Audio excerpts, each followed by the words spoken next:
Alors, dernière en fait partie, petite vidéo bonus si vous voulez, parce que je suis limité à 15 minutes à cause du format Instagram, donc je ne peux pas dépasser les 15 minutes. C'est pour ça que j'ai terminé la vidéo précédente un peu vite, mais j'ai d'autres choses à vous euh, préconiser pour parfaire votre langue arabe. Il y a un livre que je vous conseille.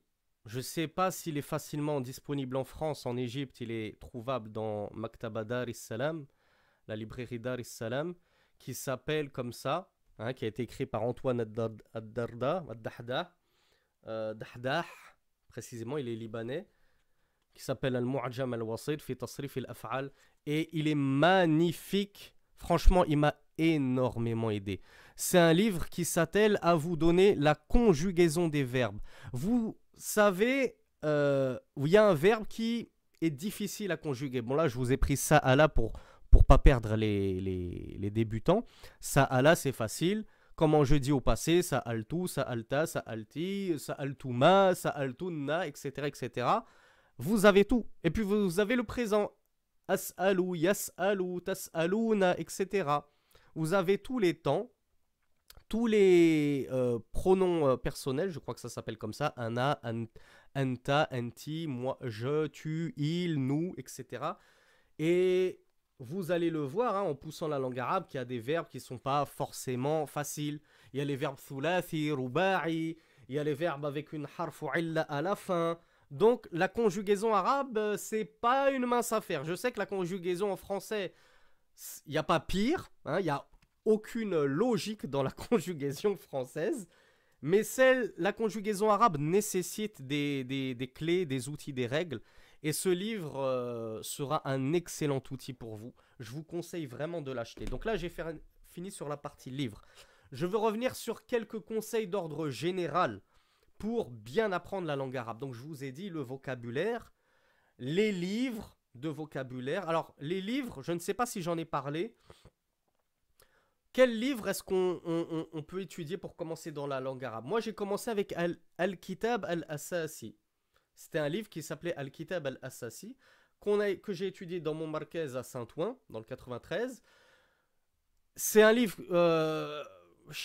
qu'on trouve à Ibana. Hein. Ibana a honteusement pompé et recopié quasiment tout le contenu de ce livre en se l'appropriant. Donc c'est un peu le livre qu'on étudie à Al-Ibana.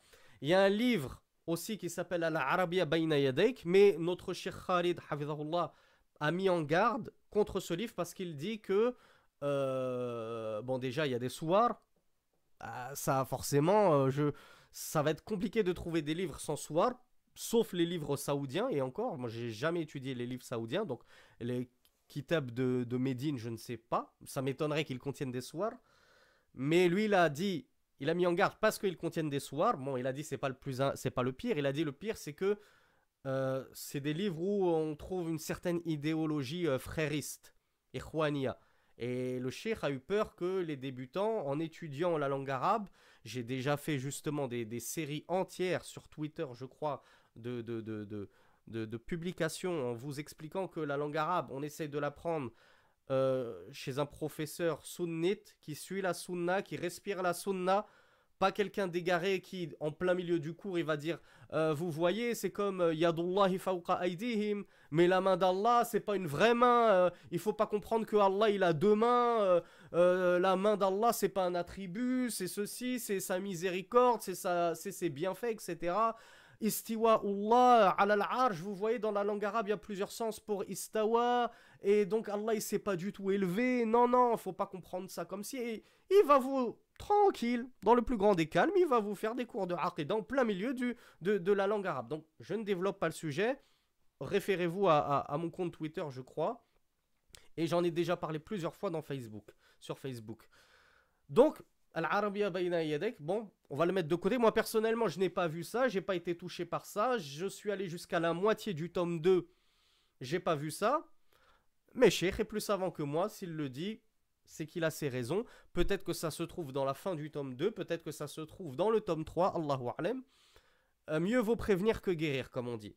Donc il y a Al-Kitab Al-Assasi. Il y a les livres de Médine qui sont très connus. Je ne peux pas me permettre de les recommander. CF, mon madhab et ma règle en premier, dans la première vidéo où je ne recommande pas ce que je n'ai pas moi-même expérimenté. Mais cependant, j'ai un énorme husn dhann. Je ne risque pas de m'atteler à vous mettre en garde contre les livres de Médine et à ne pas les recommander, c'est-à-dire à faire une mise en garde contre eux. Mais je dis, je ne les ai pas étudiés. Donc je ne peux pas recommander quelque chose que je n'ai pas étudié. Mais force est de constater que tous ceux qui sortent de Médine parlent très très bien la langue arabe. Donc c'est peut-être la meilleure des preuves que le programme marche. Il y a le programme de al-Qura, les livres de al-Qura de la Mecque, de l'université de la Mecque, qui sont différents du programme de Médine, qui portent aussi leurs fruits. Donc il y a plusieurs programmes à suivre. Qu'est-ce qui vous est demandé à vous? C'est de suivre le programme qui est proposé dans votre institut, que votre professeur vient. Vous vous inscrivez dans un marquez, que ce soit en présentiel, physique ou en ligne.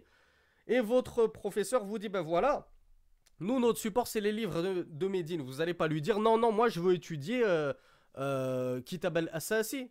Al-Kitab al-Asasi, al-Arabia Bayna Yadayk. Non, moi, je veux faire le programme de al-Qura. C'est pas toi qui choisis. On n'est pas au supermarché en train de choisir ses concombres et ses carottes. Donc, tu prends ce que le shir te donne. Donc, normalement, cette question ne se pose que pour ceux qui ont, on le répète, la folie des grandeurs de vouloir apprendre la langue arabe tout seul dans leur chambre. Et puis après, on se retrouve avec un tel et un tel. Je ne vais pas citer de nom parce que malheureusement, je vais pas dire les simples d'esprit, je ne vais pas être méchant envers eux, mais les débutants dans la religion ont une fâcheuse tendance à confondre riba et jarh wa ta'dil. Ne savent pas faire la différence entre la calomnie, la médisance et les mises en garde qui font partie des fondements des gens de la sunna. Mais aslun min usul ahli sunna wal jama'a. La mise en garde, s'il n'y avait pas de mise en garde, et si les savants n'avaient pas fait de mise en garde depuis l'époque de l'imam Malik, qui lui-même avait dit à cette personne qui lui avait posé la question Kayfa stawallah ar-Rahmanu ala al-arsh istawa kayf, comment est-ce qu'il s'est élevé au-dessus de son trône? L'imam Malik lui a expliqué ce qu'on a déjà expliqué dans nos cours et comment a-t-il conclu? Wama araka illa mubtadi'an. Je ne te vois que comme un innovateur. Hein, contrairement à ce que nous raconte le pauvre Tariq Abou-Nour. Hein, je vous ai déjà raconté cette histoire dans le dernier cours de At-Tahawiyya. Donc la mise en garde, hein, faut pas avoir les poils qui se dressent là, la chair de poule en disant oh là là, mise en garde, c'est les wahhabites, c'est les matralistes, je sais pas quoi. La mise en garde, c'est salafus salih, c'est les pieux prédécesseurs. C'est Rasulullah sallallahu alayhi wa sallam lui-même. Akhul ashir. C'est Rasulullah lui-même qui l'a dit. Donc, il faut savoir faire la part des choses. Ne vous précipitez pas. Barakallahu fikum. À chaque fois que vous entendez un prédicateur qui dénigre un mubtadir, un véritable innovateur, un égareur, quelqu'un qui fait du mal, qui vous fait du mal, eh bien ce prédicateur qui vous met en garde contre lui, vous devriez lui dire Barakallahu fik. Vous devriez lui dire merci de m'avoir mis en garde contre cette personne. Je ne savais pas qu'il était mauvais pour moi et pour ma religion. Il ne faut pas dire oh, c'est quoi ces barbus, ils ont que ce mot à la bouche, je vous mets en garde, je vous mets en garde. Et pour ceux qui me suivent depuis 5 ans maintenant, savent que les mises en garde dans ma bouche, on les compte peut-être sur les doigts d'une seule main. En 5 ans de da'wah. Donc, allez-y mollo sur la médisance.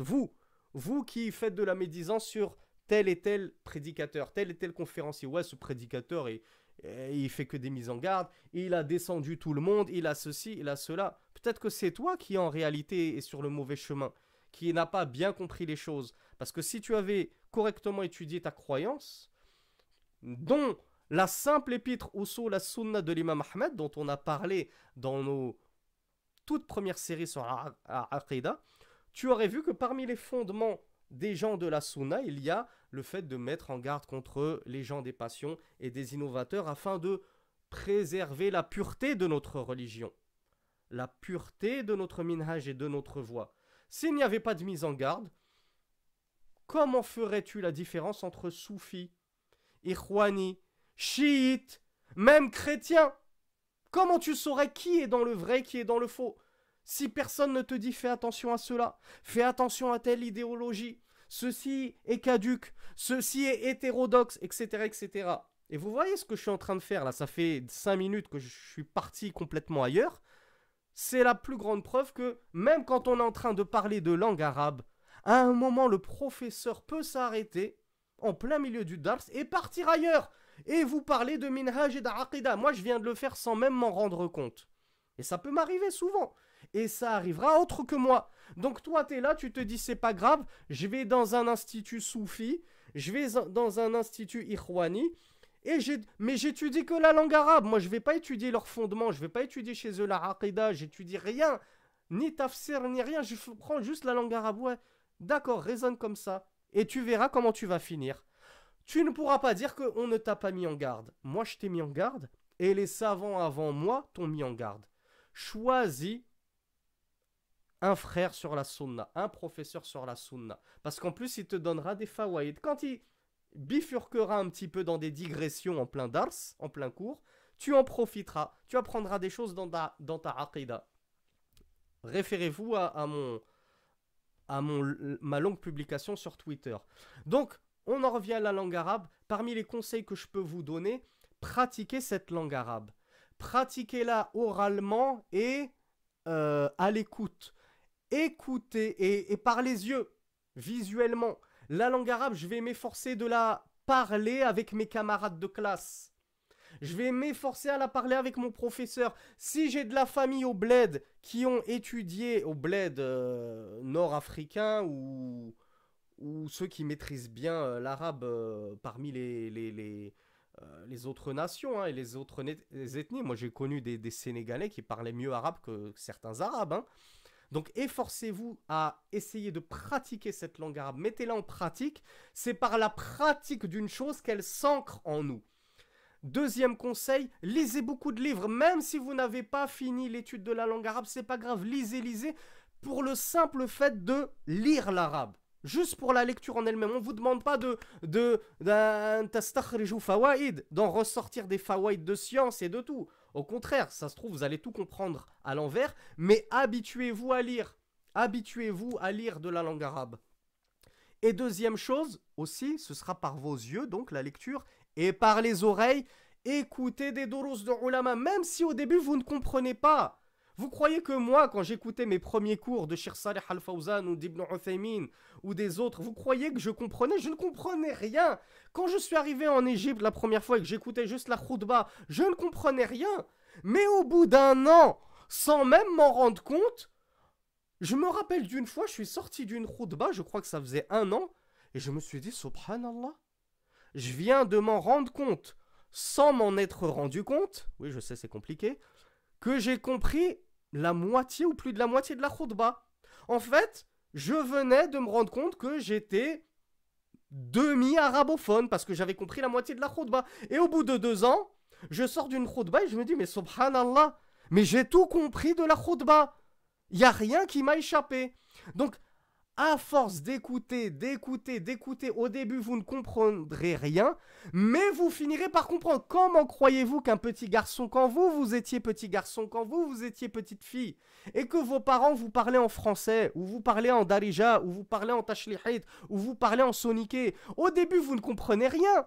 Votre maman vous disait, apporte-moi un verre d'eau, gibli ma, ou je sais pas comment vous dites, ou en soniqué, et vous lui apportiez un bout de pain. Pourquoi? Parce que vous n'aviez pas compris ce qu'elle vous avait dit. Mais au bout de 5 fois, 10 fois, 20 fois, elle vous dit giblma, ou je sais pas, ou je ne sais quoi d'autre. Eh ben à un moment, ça finit par rentrer dans la tête. C'est comme ça que les enfants apprennent la langue, à force d'écouter leurs parents parler. C'est pareil pour la langue arabe.